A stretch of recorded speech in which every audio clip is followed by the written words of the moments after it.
दो प्रकार के लोग होते हैं, एक वो जो सीखते रहते हैं, किताबी नॉलेज लेते रहते हैं, और दूसरे वो जो केवल बोलने की कोशिश करते हैं, जो केवल प्रैक्टिस पे चले जाते हैं, पहले ये नहीं सीखते हैं। तो मैं आपसे सजेस्ट करूंगा कि आप दोनों चीज़ों को साथ में लेकर के चलिए। आपको सीखना भी है और बोलना भी है।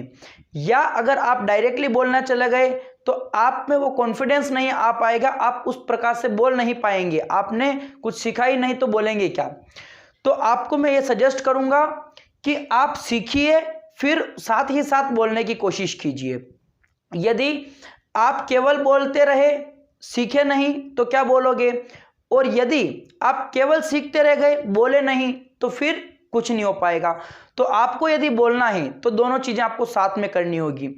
यदि हम बोलना सीखते हैं तो उसमें टेंसेस की कितनी आवश्यकता होती है, किस प्रकार से सारे सेंटेंसेस जो रहते हैं वो टेंस के माध्यम से ही बनते हैं। अब उनमें समय तो होगा ही। ओके, मैं यहां पर मैं आपको जो बता रहा हूं, ये प्रेजेंट, पास्ट और फ्यूचर तीनों प्रकार के टेंसेस में सिखा रहा हूं आपको, और उनको मैं पूरा आपको बताऊंगा कि किस प्रकार से उस सेंटेंस की पहचान आप करेंगे, किस प्रकार से उसको पहचानने के बाद उसमें क्या करेंगे, किस प्रकार से उसका अंग्रेजी बनाएंगे और किस प्रकार से उसको बोलचाली में आप लेकर के आएंगे। नॉर्मली इस प्रकार का सेंटेंस हम बोलते हैं कि मैं स्कूल जाता हूं।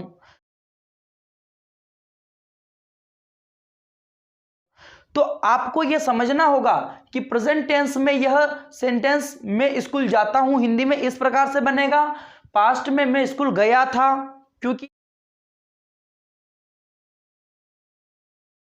ये पास्ट की बात हो रही, तो मैं स्कूल गया था इस प्रकार से बनेगा। यदि हमें बोलना है कि मैं स्कूल गया था, तो पास्ट टेंस का जो है सूत्र यहां पर लगेगा, फॉर्मूला लगेगा। और अगर आप बोल रहे हैं कि मैं स्कूल जाऊंगा, इस प्रकार का आप सेंटेंस बोल रहे हैं, मैं कुछ भी काम करूंगा, उनके लिए सबके लिए एक ही फॉर्मूला रहता है। ओके, उसमें आपको केवल काम के हिसाब से अपनी वर्ब को चेंज करना होता है, कि जो काम चेंज करना होता है, जो काम आप करेंगे। यहां पर स्कूल जाने का काम हो रहा है। यदि आपका बेसिक क्लियर नहीं है, आपको सब्जेक्ट नहीं पता, वर्ब नहीं पता और ऑब्जेक्ट नहीं पता, तो मैं आपको एक बार और बता देता हूं कि सब्जेक्ट क्या होता है, वर्ब क्या होती है और ऑब्जेक्ट क्या होता है। सब्जेक्ट वो होता है जिसको हम हिंदी में बोलते हैं कर्ता, जो काम को करता है। ओके, जैसे कि इसमें काम को करने वाला कौन है, मैं काम करने वाला है, मैं स्कूल जाने वाला है। काम कोई सा भी हो सकता है, स्कूल जाने का हो सकता है, खाना खाने का हो सकता है। तो जो काम को करता है वो हमारा हो जाता है सब्जेक्ट। और अब जाऊंगा या गया था या फिर जाता हूं, तो ये जानने का काम हो रहा है। क्या हो रहा है, वर्ब जो हमारी है। ओके, इसको हम बोलते हैं क्रिया। क्रिया कौन सी हो रही है, जाने की।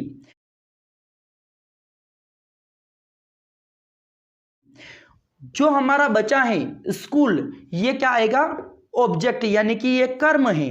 ओके, तो इस प्रकार से आपको ये समझना होगा। ये यदि आपको पता चल चुका है तो चलिए आगे बढ़ते हैं हम। प्रेजेंट टेंस में मैं स्कूल जाता हूं, मैं यदि कोई काम करता हूं आई के साथ, आप क्या करेंगे, केवल वर्ब को लिखेंगे। ओके, और वर्ब में आपको एस या एस लगाने की आवश्यकता नहीं है। ओके, तो आई गो क्या होगा, सबसे पहले हमारा सब्जेक्ट लिखेंगे हम, सब्जेक्ट, उसके बाद में वर्ब आएगी और ऑब्जेक्ट आएगा। इस प्रकार से हमारा सेंटेंस बनेगा। तो आई जाने की क्रिया, वर्ब क्या हो रही है इसमें, जाने की, आई गो टू स्कूल। इस प्रकार से हमारा सेंटेंस बन चुका है यहां पर प्रेजेंट टेंस में। इसी प्रकार से यहां पर आपको यह फॉर्मूला नहीं यूज करना होगा, आपको पास्ट में सब्जेक्ट प्लस V2 का यूज करना पड़ेगा, वर्ब का सेकेंड फॉर्म यूज करना पड़ेगा, और आपको यहां पर ऑब्जेक्ट का यूज करना पड़ेगा। कैसे, आई सब्जेक्ट हमने लिख दिया, V2 वर्ब जो है क्रिया, उसका दूसरा रूप, क्रिया का रूप आपको पता होना चाहिए। ये जाने का है, गो, वेंट, गोन। इस प्रकार से first, second form, third form, I went to school. इस प्रकार से यह सेंटेंस हमने बना लिया है नॉर्मली। ओके, इसमें कुछ ज़्यादा रॉकेट साइंस वाली बात नहीं है, बिल्कुल सिंपली हमने बनाए हैं।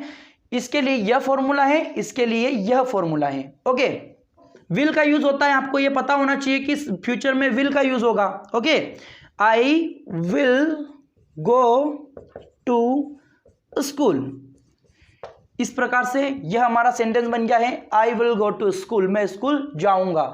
मैं स्कूल गया था, आई वेंट टू स्कूल। मैं स्कूल जाता हूं, आई गो टू स्कूल।